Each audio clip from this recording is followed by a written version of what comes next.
Hey everybody, it's about Drew Dracy, a 30-year industry veteran in the comics industry, DC, Marvel, Dark Horse, Image, everybody.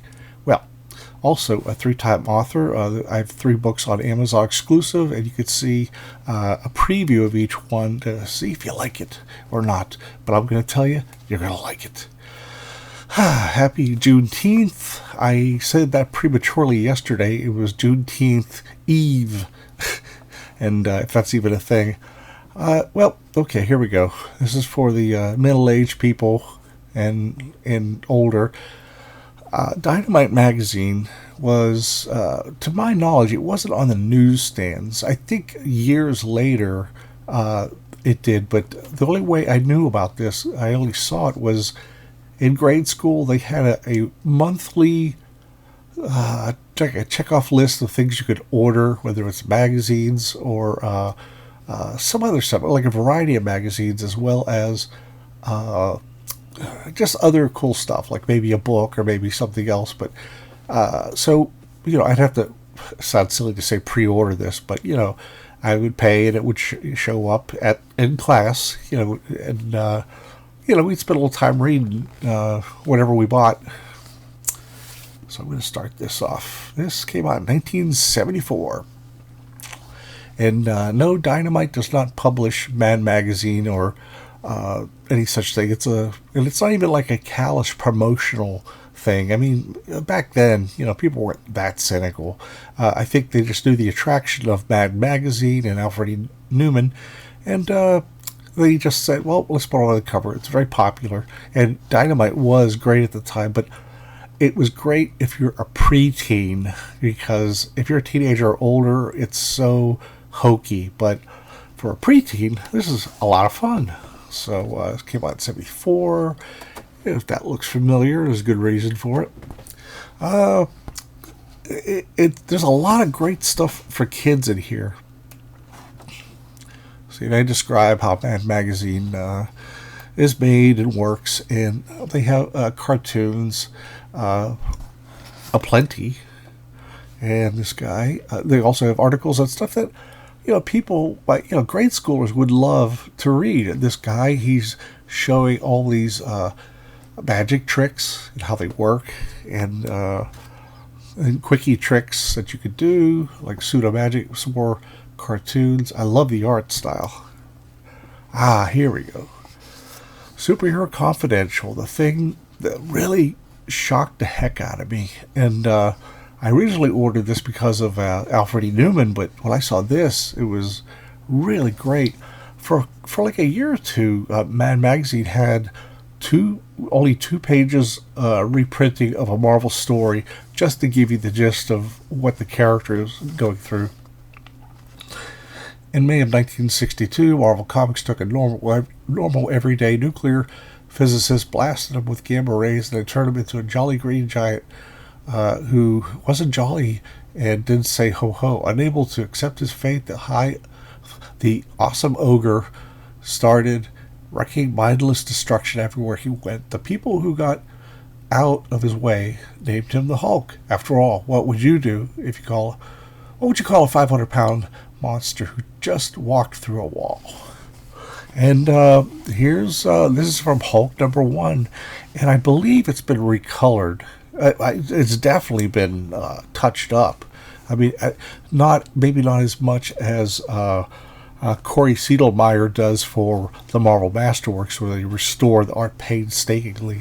I think they probably just had a production guy who sharpened a lot of it, because the original art was probably sharp, but the printing wasn't. It would waver in quality. Now, here's the other thing, too.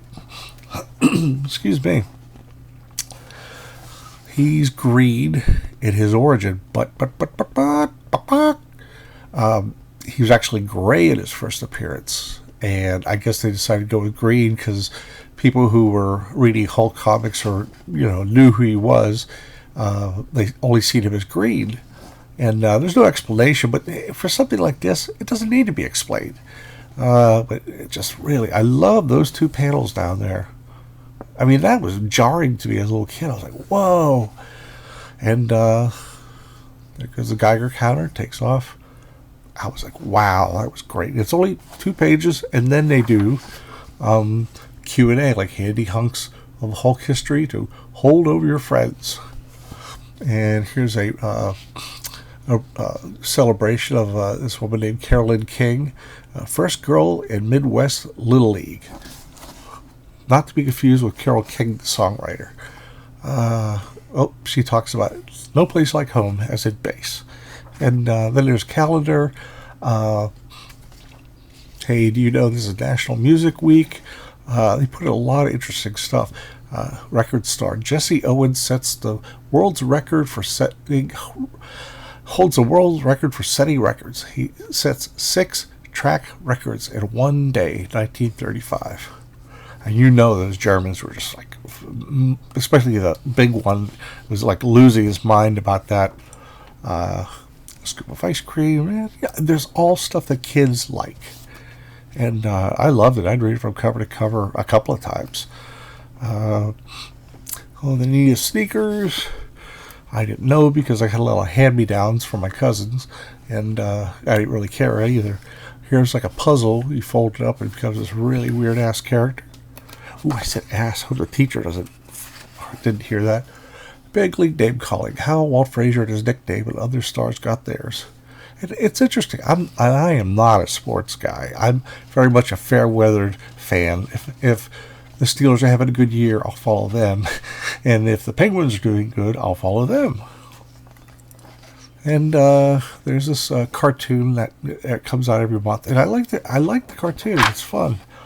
Questionnaires. Here's the answers to the puzzle pages. Say a little... it's like a... who is a lady I saw to you with last night. That's pretty clever. Also, on to the next one. Family friendly, all in the family.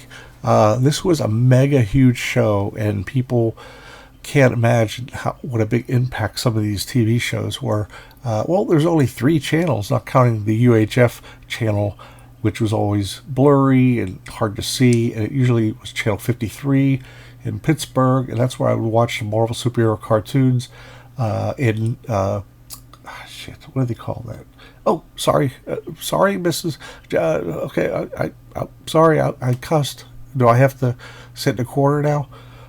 It's syndication is when, because I never saw the Marvel superheroes when they first arrived. More fun. Now these are posters, and I think they often have these insert games. It was really, there we go, man, the original D. A lot of, and this was so, truth about Archie Bunker and all, come on. That's kind of ironic in this day and age. Dynamite Sports Hall of Fame. So it's a parody, it's fun. And it really cracked me up. This guy, I love his cartooning. He did one, I need an issue of Dynamite that had a parody of Yul Gibbons. Now, that's a name you haven't heard since the 70s. He was into eating natural foods, way ahead of anybody else. It's hard to explain. I'll have to look it up sometime. But he was very influential on like raw foods, especially from the woods. Juggler on Ice. And I read this thing cover to cover, and I love the spot illustrations. And then there you go. Float like a butterfly, sting like a bee. Send a birthday card to Muhammad Ali. It even has his care of address. A lot of great stuff like that. Oh, the mood cube. You basically cut it, fold it, and then you roll it, and it's sort of the version of Magic 8 Ball, but not as fun. And Magic Wanda's big deal. She talks about magic cards and such. There's like a a Q&A like letter writers, and then pizza. Who don't like pizza? Now, okay, baby. Okay, Superhero Confidential. And Daredevil's not your average superhero. Unlike any other crime fighter crusader, Daredevil is blind. Matt Murdock masquerades as a blind but brilliant lawyer. But when it comes to fighting crime, Matt takes to the streets instead of the courtroom as he becomes Daredevil, the man without fear. Now let's go back to where it all began. Matt Murdock's smashing debut as Daredevil. And again, this is definitely recolored. You can sort of see on the face there's a lot of pink, and then there's a lot of pink that doesn't quite touch the black lines. And I didn't know about this because Origins of Marvel Comics was coming out, and they didn't get the Daredevil's origin until Son of Origins, which came out the next year or so. So this was great. And I was buying Daredevil. I had a couple issues. I really liked him a lot. And there he's just learning his new abilities, like counting how many grains of salt are on a piece of pretzel. Just it is he could pick up hair tonic or whatever of some criminal, and then he has this radar sense that pings as he goes around to avoid hitting stuff. And there it is, that Daredevil costume. I loved it. I was like, whoa! I only thought he had the red costume, and it is kind of. What I do like about it, though, is on his legs and stuff, he does have a pro wrestler kind of outfit, and I kind of dug that. Well, excuse me. Dazzling data on Daredevil's dazzling deeds. Okay, bummers. Silly stuff like, don't you hate boys with mistletoe? Don't you hate going skating on thin ice? Just silly stuff. But, I was blah-ha-ha the whole time. I was just like, I'm sorry about that. My allergies. I guess I'm doomed to have them forever. Let's see what else. Give me that. Count Morbides, or how do you say it? Whatever. Monthly puzzle page. And there was just so much stuff to entertain a kid. And then there is a poster of pizza. Whatever. I mean, that was, when I was that age, I probably thought it was really cool. This is some kind of game that I don't know about. And they have postcards that have all kinds of wacky stuff on the back. Really, really, really fun. And then that vampire dude gets the cover. Finally gets the cover. His agent must have been working overtime. Get him on the cover or he's leaving. And that always makes me think of Monty Python's Flying Circus. And these stickers are monsters. Well, they're stuck to the page. And when you were a kid, you'd cut out stickers and put them on like the inside, like your bedroom on the inside of the door, or you'd put it on your bedpost. I mean, that's how a lot of kids did that. I mean, stickers was a big deal back then. We didn't have your DVDs and Segways and, we just read a lot and entertained ourselves, and I'm not saying anything against those. Oh, what the hell, I'll say something against those.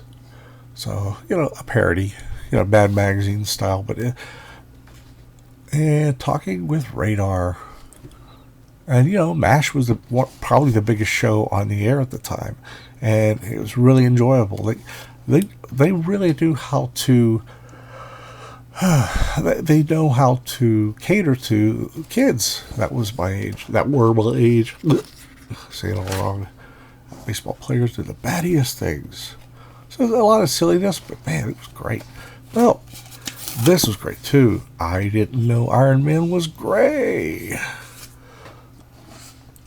And what's excellent is this two-parter was a two-page story that appeared in the first issue of Iron Man's own comic.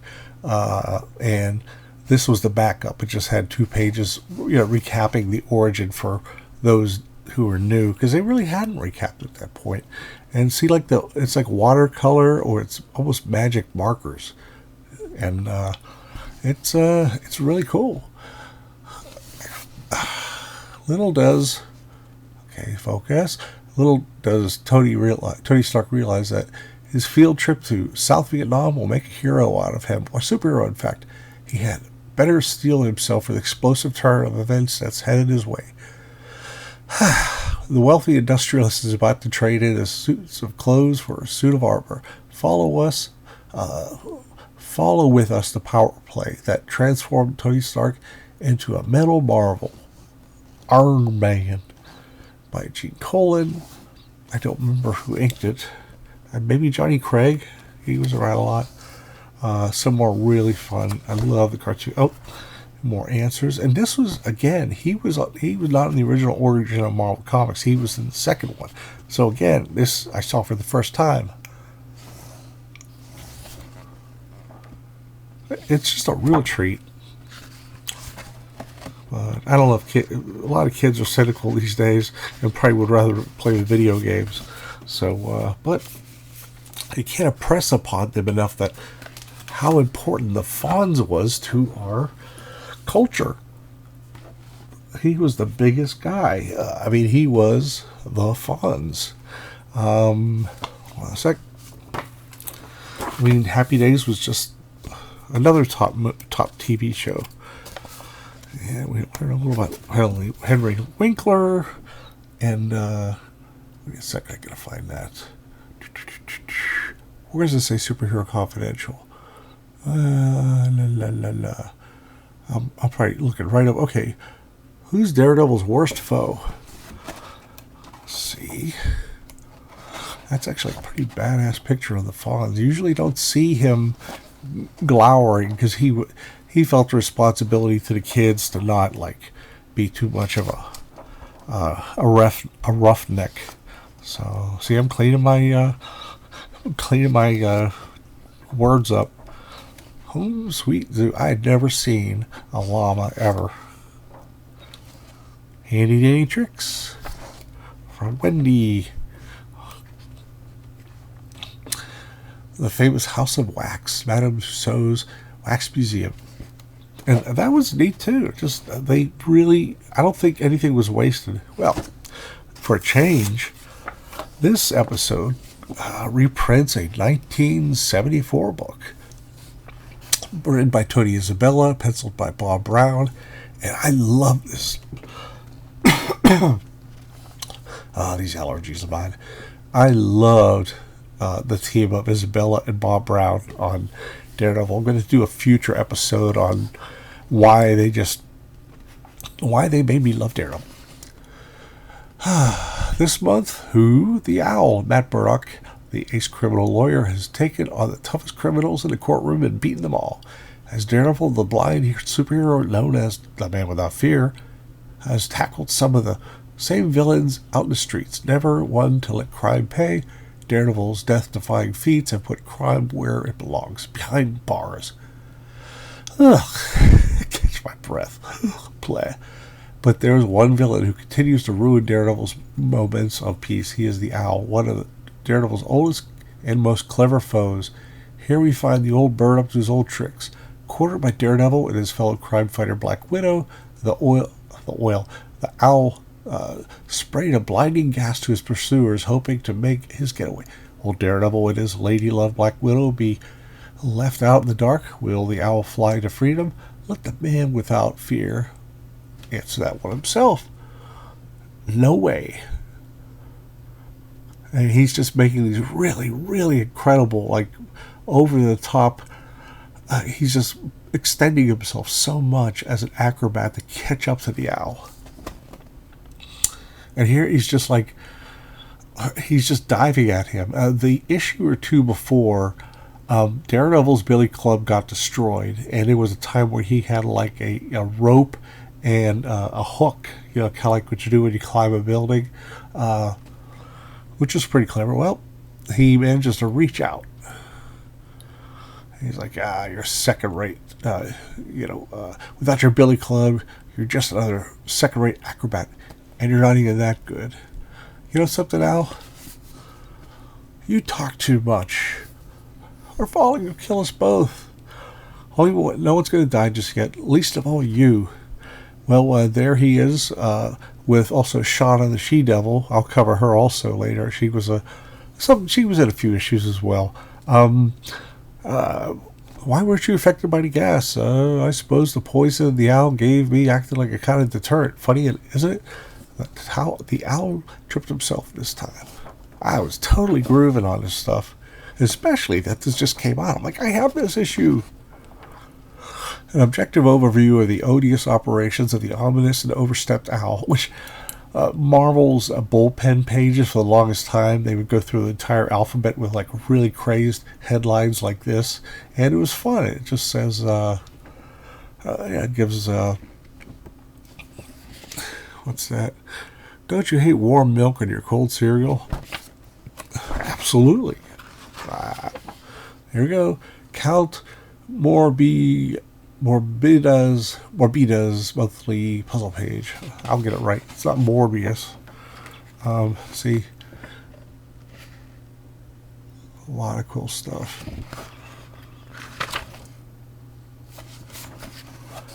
The Arrow book bag puzzles, and you cut this up and do that kind of stuff. And guess what? Would you believe this? I bought this on eBay recently, and it has the full poster of none other than, so I learned how to handle a poster. Hang on there. Whoop, Marty. See, I'm a mess. Of the Fawns. Okay, I'm vamping right now, but here it comes.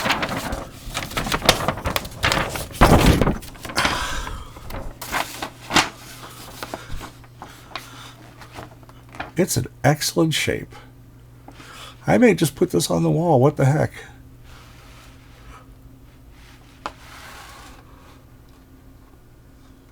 He was, in the first season or so, he was a bit edgy, but they got rid of that pretty quick as his popularity was growing. Originally, he wasn't going to be the centerpiece he wasn't going to be the main character. He was just going to be like this side character, Punk, and what's his name? Cunningham. Richie Cunningham was supposed to be the star, but Fonz had the attitude. Let's go to the hub. And again, I found these on eBay. They're books that I had as a kid. There's a few more that I can't find, or maybe they'll be there next week. Who knows? And what was that? Oh, wow. Hold on a sec. This is 1976 Scholastic Dynamite Magazine 24. Let's go to the hop. No poster. I forgot Scholastic came out with Dynamite. So, talk about Elvis. I didn't really know much about him. I knew who he was. Oh, poster. Is it? Oh, I think somebody might have ripped the poster off. It did say no poster, so I guess maybe that was, Superhero Confidential. Where am I? Okay. Iron Man meets the Mandarin. The original Mandarin. The real Mandarin. Nifty 50s hop. So, the 50s revival was coming back really big with American Graffiti, with Happy Days, and some other things I can't think off the top of my head. Wow, yum. A word from our sponsor. Are you funny? Finish these jokes. So they're like multiple choice answers. I love that stuff. It was a very interactive comic. Magazine. The King of Rock and Roll. Him when he got drafted, and him when he got in Vegas. And it was real insightful. I just knew him as a talented singer, musician. Magic Wanda, does it work? Face funnies. You sent in pictures of yourself. It's so great because not a lot of magazines are that interactive. I mean, or had been, or at least done this quality. Why a rubber duck? Dynamite cracks convoy codes. Oh, yeah. Ears, CB radio, bear, highway patrol, police. I see, it gives you all those trucker phrases. And if you didn't live through it, 1975, 76, trucker lingo was huge. CB radios were huge. That's where the truckers had their own private channels to discuss if there was a speed stop, or if somebody's, like traffic stop, or if there was a one truck, somebody was out of trouble, or someone could recommend a restaurant if they're heading to somewhere.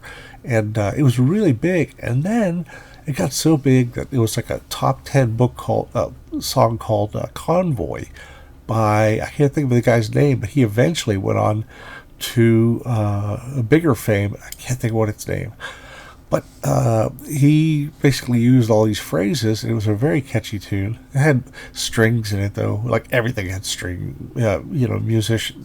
musical strings in the background, which is absurd, even on novelty songs. Well, it's like my dad had a CB radio. Everybody's dad had a CB radio, pretty much. And guess what my handle was? It was Daredevil. It's true. It's true. I didn't talk much on there because I didn't know what to say. There we go. The Mandarin. I love Iron Man. Some superheroes are made, not born. Iron Man is a man-made marvel. He was created by Tony Stark, the brilliant inventor, weapons expert, and millionaire industrialist rolled into one. Sounds like a pretty nice life, but Tony Stark has got plenty of worries. You lose 5 points if you say rust. Iron Man has got a veritable army of supervillains out to put him on the scrap heap. One of the most persistent and most deadly is the menacing Mandarin, one of Iron Man's oldest foes. He was awesome. He has awesome powers and habit of zapping his adversaries when he least expects it. Watch now as he creates special effects for his own. Of his own, I really could read, as he tries to retire Iron Man for good. So he has this image of himself as a giant, and well, Showhead cracks right through it, and he says, "This iron bikini of mine sure comes in handy. These gigantic pieces of broken glass could finish me in seconds if I wasn't so protective." And it's true. Like, as huge as they are. I love this helmet. It has the rivets. It has the black lines around the eyelids, around the eyes, and it's just so cool. It came out like Tales of Suspense 55 or 54. It didn't last long, which is a real shame because it just really looks bad. He purposely did the eyes when he revamped his helmet to make him look more scary to his opponents. And some more images. This is all Don Heck.